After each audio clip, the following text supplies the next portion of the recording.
ये जनाब माशाल्लाह आपने फार्म ते 4 दुंदे खस्सी बकरे मेरा भाई माशाल्लाह मौजूद ने। चारे माशाल्लाह मोटे ताज़े एक्टिव।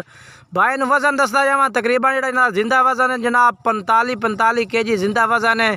हाइट काफ़ी दोस्त पूछते हैं जनाब हाइट की पैमाइश में भाई दे देवा जी ना मेरा भाई हाइट है ना कम से कम जनाब 34 तो 35 इंच हाइट है। हाइट की पैमाइश में की गई जनाब ये इंशाल्लाह कन्फर्म हाइट दस रही 34 इंच माशाल्लाह।